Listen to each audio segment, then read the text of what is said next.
एक तो कॉस होता है और उसका reciprocal that is sec. Cos of alpha इसके बराबर होगा। अब हमें बता कॉस स्क्वायर अल्फा ये 1 के बराबर होता है, तो यहां से मैं साइन स्क्वायर क्वाड्रेंट में है तो फोर्थ क्वाड्रेंट में इसके साथ एक माइनस आ जाएगा। माइनस ना इंडिया में आ चुका है, हमें जो है साइन ऑफ अल्फा का वैल्यू फाइंड आउट करना है, जबकि ये चीजें जो है वो गिवन है और जो अल्फा है वो 270 डिग्री से ज्यादा है और 360 डिग्री से कम है। मतलब ये जो एंगल अल्फा है जो फोर्थ क्वाड्रेंट पे लाई करता है, और हमें पता है फोर्थ क्वाड्रेंट में खाली दो ट्रिग्नोमेट्रिक फंक्शन जो है वो पॉजिटिव होते हैं, एक तो कॉस होता है और उसका रेसिप्रोकल दैट इज सेक। तो बाकी जो भी ट्रिग्नोमेट्रिक रेशियोज है वो नेगेटिव होते हैं, चाहे वो साइन हो और उसका रेसिप्रोकल हो, टैन हो या फिर उसका रेसिप्रोकल दैट इज कॉट। तो यहाँ पर जो पहला ऑप्शन और दूसरा ऑप्शन तो कट होता है क्योंकि इनके साथ नेगेटिव है नहीं, तो वो जो साइन अल्फा है वो नेगेटिव होगा, या तो ये होगा अब या तो ये होगा। तो अब हमें चेक करना है कि ये किसके बराबर है। जो गिवन कंडीशन है सेक ऑफ अल्फा, वहां उसका हम इस्तेमाल करेंगे, दिस इज 13/5।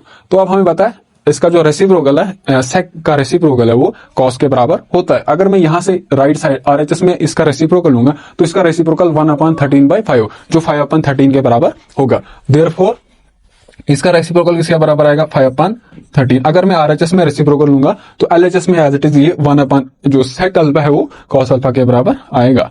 तो कॉस ऑफ अल्फा इसके बराबर होगा। अब हमें पता है जो साइन ऑफ जो अल्फा है वो किसके बराबर आएगा, साइन और अल्फा के बीच में जो फेमस रिलेशन है that is sine square alpha plus cos square alpha ये 1 के बराबर होता है। तो यहां से मैं साइन स्क्वायर अल्फा का वैल्यू पहले फाइंड आउट करूंगा, फिर साइन अल्फा का वैल्यू फाइंड आउट करेंगे। तो जो साइन स्क्वायर अल्फा आ जाएगा, sine square alpha will be 1 minus cos square alpha.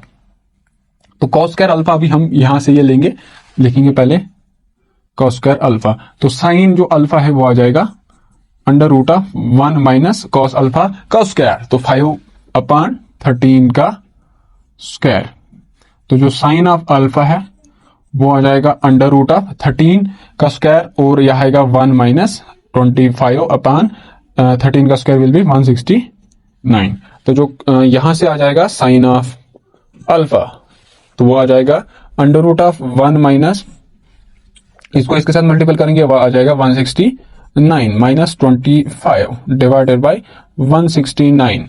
तो जो साइन ऑफ अल्फा है वो आ जाएगा 159 माइनस 25 जो है √144 डिवाइडेड बाई 169 जो कि है 12।